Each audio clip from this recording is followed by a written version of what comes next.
ಸಂಸದ ಇದರಲ್ಲಿ ಸ್ಮೋಕ್ ದಾಳಿ ಪ್ರಕರಣದಲ್ಲಿ ಪ್ರತಾಪ್ ಸಿಂಹ ಅವ್ರನ್ನ ವಿಚಾರಣೆ ಮಾಡುವಂಥ ಅವಶ್ಯಕತೆ ಇಲ್ಲ ಅನ್ನೋಂಥದ್ದಕ್ಕೆ ಪ್ರಿಯಾಂಕಾ ಖರ್ಗೆ ಅವ್ರನ್ನ ಹಾಕ್ತಾರೆ. ಅವರೇ ಅವ್ರಿಗೆ ಸಪೋರ್ಟ್ ಮಾಡಿದ್ದಾರೆ, ಅದಕ್ಕೆ ಅವ್ರು ಬೇಕಾದ ವಿಚಾರಣೆ ಮಾಡ್ತಾ ಇಲ್ಲ ಅನ್ನೋಂಥದ್ದು ಮಾತಾಡ್ತಾರೆ. ನೋಡ್ರಿ, ಸಂಸತ್ತಿನ ದಾಳಿ ಇದು ಯಾವುದೇ ಒಂದು ಪಕ್ಷ ರಾಜಕಾರಣ ಮಾಡಬಾರ್ದು.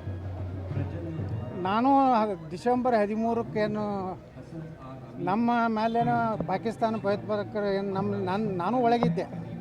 ಅವತ್ತು ಅಟಲ್ಜಿ ಇದ್ದರು, ಆದವಾನಿಯವರು ಇದ್ದರು, ಸೋನಿಯಾ ಗಾಂಧಿ ಎಲ್ಲರೂ ಒಳಗೆ ಇದ್ವಿ. ಅದನ್ನು ನಾವು ಎಲ್ಲರೂ ಖಂಡಿಸಿದ್ದೀವಿ. ಇದೂ ನಾವು ಅದೇ ರೀತಿಯಲ್ಲಿ ಪಕ್ಷಾತೀತವಾಗಿ ಯಾರೇ ಮಾಡಿದ್ರು ಅದು ತಪ್ಪೇ. ಅದನ್ನು ರಾಜಕೀಯಕರಣಗೊಳಿಸುವಂಥದ್ದು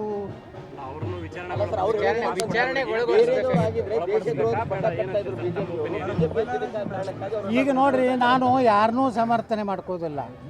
ಒಂದು ಮಾತು ನಿಮ್ಗೆ ಹೇಳ್ತೀನಿ, ಪ್ರಿಯಾಂಕಾ ಖರ್ಗೆ ಅವರಿಗೆ ಒಬ್ಬ ಯಾವುದೋ BJP ಕಾರ್ಯಕರ್ತ ಕಲಬುರಗಿ ಬಂದು ನಾನು ಅಸೆಂಬ್ಲಿ ನೋಡೋದೈತೆ ಪಾಸ್ ಕೊಡ್ತಾರೋ ಇಲ್ಲೋ ನಾ ಇಟ್ಟೇ ಅವ್ರು ಪ್ರಶ್ನೆ ಮಾಡ್ತೀನಿ.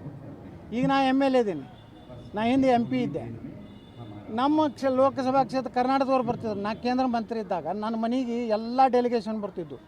ಇಲ್ಲೇ ಚೇಂಬರ್ ಆಫ್ ಕಾಮರ್ಸ್ ಕಲಬುರಗಿ ಅವ್ರು ಬಂದಿದ್ದರು, ನಮ್ಮ ರೇಷ್ಮೆ ಬೆಳೆಗಾರರು ಬಂದಿದ್ದರು, ತಂಬಾಕು ಬೆಳೆಗಾರರು ಬಂದಾಗ ನಾವು ಪ್ರಧಾನಮಂತ್ರಿಗಳ ಅಪಾಯಿಂಟ್ಮೆಂಟ್ ಕೊಡಿಸೋದು, ಅವ್ರು ನಮ್ಮ ಮನೆಗೆ ಬಂದಾಗ ಚಹಾ ಕೊಡಿಸೋದು, ನಾಷ್ಟ ಮಾಡಿಸೋದು.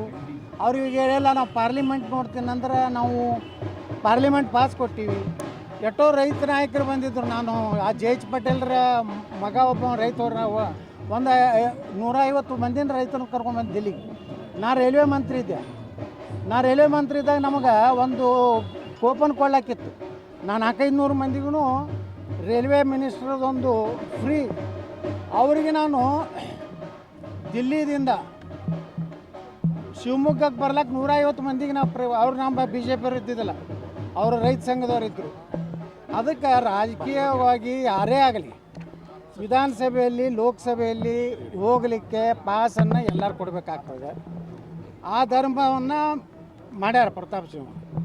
ಸೆಕ್ಯೂರಿಟಿ ದೃಷ್ಟಿಯಿಂದ ನೋಡೋದು ಸೆಕ್ಯೂರಿಟಿ ಅವ್ರದ್ದು. ಒಳಗೆ ಹೋಗೋರು ಒಳಗೆ ಏನು ಇಟ್ಕೊಂಡಾರ ಏನಿಲ್ಲ ಚೆಕ್ ಮಾಡೋರು ಯಾರು MP. ಈಗ ನಾಳೆ ನನ್ನ ಬಳಿ ಅವನೇ ಬಂದು ಪಾಸ್ ಕೇಳೋದಂತ ನಾನೇ ಚೆಕ್ ಮಾಡಬೇಕು. ನಾವೆಲ್ಲ ಏನು ಕ್ವಾಯಂಕ ಹಿಂಗೆ ಹಿಡ್ಕೊತ ನಿಂದಿರ್ಬೇಕು. ಅವಾಗ ನಮ್ಮ ಕೆಲಸ ಅಲ್ಲ. ನಾವು ಯಾರು ಬಂದ್ರೂ ನಾವು ನಮ್ಮ ದೇಶದ ನಾಗರಿಕರಂತೇಳಿ ನಾವು ಪಾಸ್ ಕೊಡೋರಿ. ನಾವು ಹಂಗೆ ಕೊಟ್ಟಿರ್ಬೋದು. ಪ್ರತಾಪ್ ಸಿಂಹ ಅವನು ದೇಶದ್ರೋಹ ಐತೇನೆ ಎದಿ ಮ್ಯಾಗ ಬರ್ಕೊಂಡಿರ್ತಾನೆ. ಇಂಥ ಎಲ್ಲ ಹಲ್ಕ ಕೆಲಸ ಮಾಡ್ತಾರೆ. ಇದನ್ನು ಯಾರೂ ಸಮರ್ಥನೆ ಮಾಡ್ಕೋಬಾರ್ದು. ನಾವೇನು ದೇಶದ್ರೋಹ ಐತಿ ಎಲ್ಲರಿಗೆ ಅಲ್ಲಾಗ ತಯಾರಿಲ್ಲ.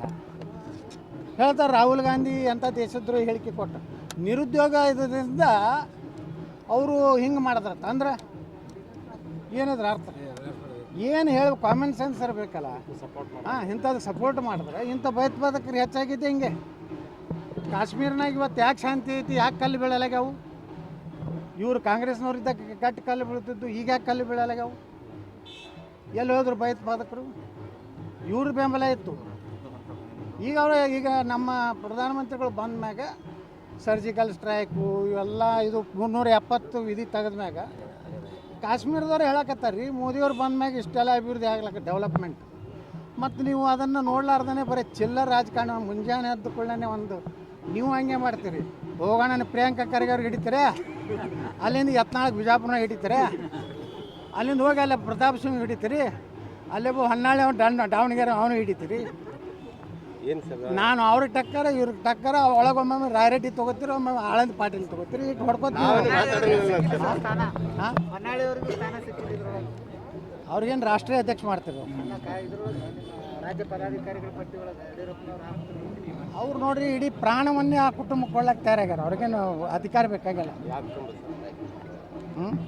ಯಾವ ಕುಟುಂಬ, ಯಾರ ಕುಟುಂಬಕ್ಕೆ ನಿಮ್ಗೆಲ್ಲ ಗುರ್ತೈತಿ. ಯಾಕೆ ಕೇಳ್ತೀರಿ ಒಳ್ಳೊಳ್ಳೆ? ನನ್ನ ಕಡೆಯಿಂದ ಭಾಳ ನೀವೇನಾರು ಹಂಗೆ ಕೇಳಿ ನಾನು ಹೊರಗೆ ಹಾಕಿಬಿಡ್ತಾರೆ, ನೋಟಿಸ್ ಕೊಡ್ತಾರೆ ಅಂತೇಳಿ ನಿಮ್ಗೆ ಹೇಳಿರ್ತಾರೆ. ಹೆಚ್ಚು ಯತ್ನಾಳ ಇದು ಮಾಡಿರಿ, ನಾವು ಅವ್ನು ಹೊರಗೆ ಹಾಕಿದ್ರೆ ನಾವು ಶಾಂತಿ ಇರ್ತೀವಿ, ನಮ್ಮ ಕುಟುಂಬದವ್ರು ಹೇಳಿರ್ತಾರೆ. ಇಲ್ಲ, ಅವರು ಇವತ್ತು ಯಡಿಯೂರಪ್ಪ ರಿಯಾಕ್ಷನ್ ಮಾಡಿದ್ದಾರೆ. ನಾವು ಯಾವುದೇ ಕಾರಣಕ್ಕೂ ಅವರು ಹೈಕಮಾಂಡ್ಗೂ ದೂರು ಕೊಡಲ್ಲ, ಏನಿಲ್ಲ, ಸರ್ವ ಸ್ವಾತಂತ್ರ್ಯ ಇರುವುದೇ ಇದ್ದಾರೆ ಯಡಿಯೂರಪ್ಪ ಅವರು ತಮ್ಮ ಮಾತಾಡೋಕ್ಕೆ. ಚಲೋ ಅಲ್ರಿ ಮತ್ತೆ 370 ಇಲ್ಲ ನಂಗೆ ಆಯ್ತು ನಮ್ಮ ಮ್ಯಾಗ. ಮತ್ತು ಇಷ್ಟು ಸ್ವಾತಂತ್ರ್ಯ ಇದೆ ಅಂದ್ರೆ ಮತ್ತೆ ಕರ್ನಾಟಕದಾಗ ಯಾವದಾನ ಹೇಳ್ರಿಪ್ಪ. ನನಗೆ ಯಾವ ಮನೆ ಹೇಳೋದಲ್ಲ ಸಿದ್ದರಾಮಯ್ಯ ಅವ್ರು ವಿಧಾನಸಭೆದಾಗೆ ಏನು ಎತ್ ನೋಡ್ರಿ ನಿಮ್ಮ ಪಾರ್ಟಿದು ಮಾತಾಡ್ದ ನಾ ಎಲ್ಲ ಮಾತಾಡೋಣ. ಸಿದ್ದರಾಮಯ್ಯ ನಮ್ಗೆ ಆಯ್ತಿಲ್ಲ ವಾರ ಆಯ್ತಿಲ್ಲ 1.5 ತಾಸು ನಾ ಮಾತಾಡಿದೆ ಉತ್ತರ ಕರ್ನಾಟಕ.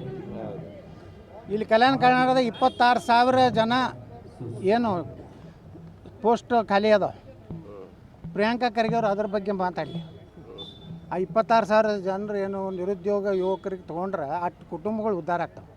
ಹಳ್ಳಿ ಮಳ್ಳಿ ಮೋದಿಗೆ ಬೈದ್ರೆ ಏನಾಗೋದೈತೆ ರೀ? ಆಕಾಶಿಗೆ ನಾವು ಉಗುಳಿದ್ರೆ ಏನಾರು ಆಗೋದೈತನ? ಈ ಖರ್ಗೆ ಸಾಹೇಬ್ರು ನಾವ್ಯಾಕೆ ಬೈಲಕ್ಕೆ ಹೋಗೋಣ? ಒಬ್ಬ ಹಿರಿಯ ರಾಜಕಾರಣಿ ಅಂದ್ರೆ ಗೌರವ ಕೊಡ್ತೀವಿ ನಾವು. ಹಾಗೆಲ್ಲ ಸ್ವಲ್ಪ ಕೆಳಮಟ್ಟದ ಒಂದು ಮಾತು ಅವ್ರು ಹೇಳೋದಿಲ್ಲ. ಯಾಕಂದ್ರೆ ಅವರೊಬ್ಬ ರೆಸ್ಪೆಕ್ಟೆಡ್ ನಮ್ಮ ರಾಜ್ಯದ ಒಬ್ಬ ನಾಯಕರು. ಹಾಗೆ ಮೋದಿಯವರು ದೇಶದ ಒಬ್ಬ ನಾಯಕರು. ಎಲ್ಲರಿಗೂ ಗೌರವ ಕೊಡಬೇಕು, ಎಲ್ಲ ರೆಸ್ಪೆಕ್ಟ್ ಕೊಡಬೇಕು. ನಮ್ಮ ವಯಸ್ಸು ನೋಡಿ ನಾವು ಮಾತಾಡ್ಬೇಕಾಗ್ತದೆ. ಮೋದಿಯವರಿಗೆ ನಾವು ಯಾಕೆ ಮೋದಿಯವ್ರನ್ನ ಇಟ್ಟು ಹೀನಾಯವಾಗಿ ಟೀಕೆ ಮಾಡಬಾರ್ದಾರೆ.